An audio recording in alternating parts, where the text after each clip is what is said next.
Wes Stuhal min Freyond, and welcome to yet another video. And no, this is not one of those videos in which I would tell you about 1600 things you might have not noticed in the Rings of Power, and all the Easter eggs that we can find in the show, and that we can use to connect the show with the books written by J.R.R. Tolkien.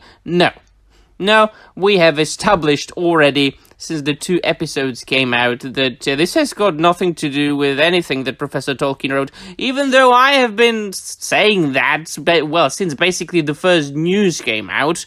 You might not believe me, but yes, I did. There was a channel that I had previously, and I was very much negative and pessimistic about anything that comes out in 2022. I'm talking about the little letters, the small margins that are included in fast food advertisements under the big and huge and awesome and tasty looking picture of a hamburger, and it says contains soy meat. Yes. Ha ha ha. Well, I hope this will never come to be.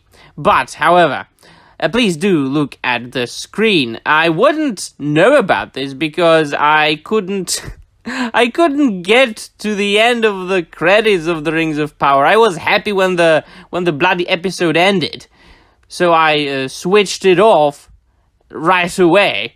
I couldn't even go through the credits, but somebody pointed it out to me on Twitter, and I just needed to address it.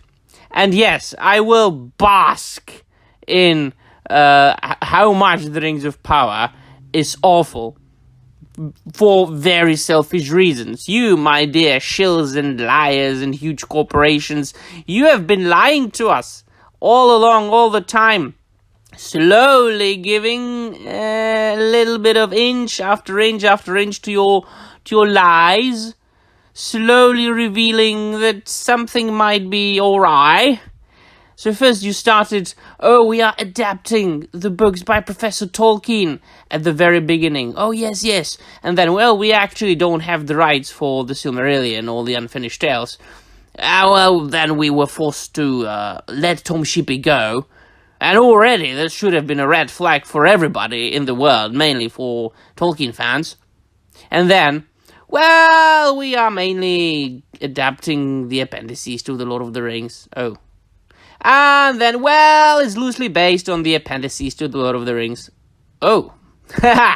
But the more and more trailers were coming out, and teasers and pictures and interviews with filmmakers and the showrunners and the actors and the actresses and the language coaches or the dialect coaches and whoever was connected or involved in this show, we knew right away that this was not going to be anything. But, this is going to be everything but anything connected with Professor Tolkien. I want you to look at the very, very, very last line, or 2 lines, which say, "This production contains dialogue, characters, and places that were inspired by, though not contained in, the original source material." Oh! No way, Jose! Thank you, Uncle Jeffy. Thank you, Amazon, for telling us. We wouldn't have noticed if you didn't tell us. Now, this is, of course, nothing new, right?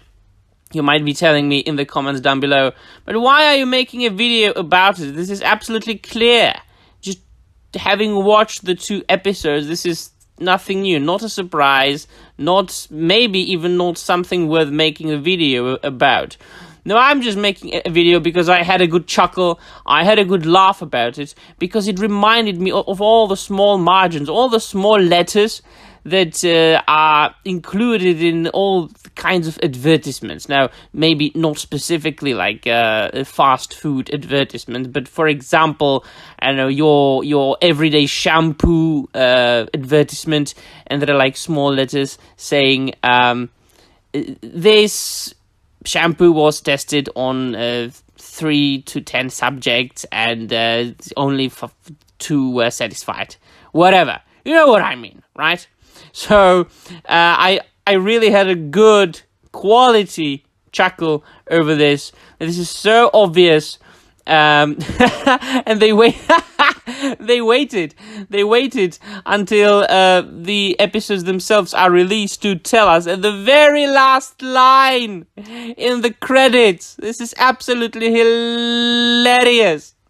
And of course, when I was watching the credits now with sound off, because yeah, I don't even like the music. I'm sorry, and it's not because Bear McCreary has joined the woke side. You can check out a video that I made about it a couple of days ago. But because everything about this show is spoiled and connected and marred, connected with Amazon, with Uncle Jeffy, with the attempt to milk, destroy, and corrupt, in my eyes, the best work of fantasy in the history of humanity. So I watched the credits. I saw all the people that were working on it. And of course I saw Weta Digital and Weta Workshop. And this could of course be used by many people as an argument. But as always and usual, I have a contra-argument to that. Weta also worked on Thor Love and Thunder and on She-Hulk. Oh yes, Weta Digital also worked on She-Hulk. Do you remember the huge conversation all over the internet when the first trailer to She-Hulk came out and she looked absolutely horrible? Now, I'm not saying that Weta Workshop does a bad job. I'm sure they have fixed it already. I haven't seen She-Hulk, nor am I going to see it ever in my life. But always, maybe for the millionth time, you can polish a turd, but the turd will still be a turd. Now, there were some nice visuals in the Rings of Power. That means absolutely nothing. Especially from the point of view of a Tolkien enthusiast and a purist. And of course, all the purists, we are the evil ones. Suddenly we are the evil ones. Suddenly the people who care about the books and the source material are elitists, are Easternphobes, and you know what? Yes, I am. Yeah, how do you feel now? Have you got another argument? Because I am. Fine. Happy? You nitwits? And I also like to point out the very first sentence. Amazon Studios thanks Simon Tolkien for his personal contribution to the role of series consultant. Yeah, Judas! But we knew that as well, right? They thank Simon Tolkien. Now, when you look down, you can see with the cooperation of HarperCollins, because, then they printed the awful covers. American Humane monitored the animal action. No animals were harmed. This is good. I'm very happy to see that. Digital and visual effects were blah, blah, blah. Post-produced blah, blah, blah. Sydney, yada, yada. Filmmakers acknowledge the assistance of the New Zealand, which is good. New Zealand is an awesome country. Very nice looking. Filmed on location in New Zealand, which will not be able to be said about the second season, because they had to move to Britain, I think. But can you see any cooperation with, for example, the entire Tolkien estate? Or another name, really? That would be somebody Tolkien? Or even Tom Shippey? No, you can only see Simon. The man who said that he does not want to live in the shadow of his father and his grandfather. So, judge for yourself what you think about it, my friends. That'll be all. I just wanted to share a little bit of a chuckle with you. Now let me know in the comments down below what you think. And that'll be all. Thank you very much for watching. Hör Marie.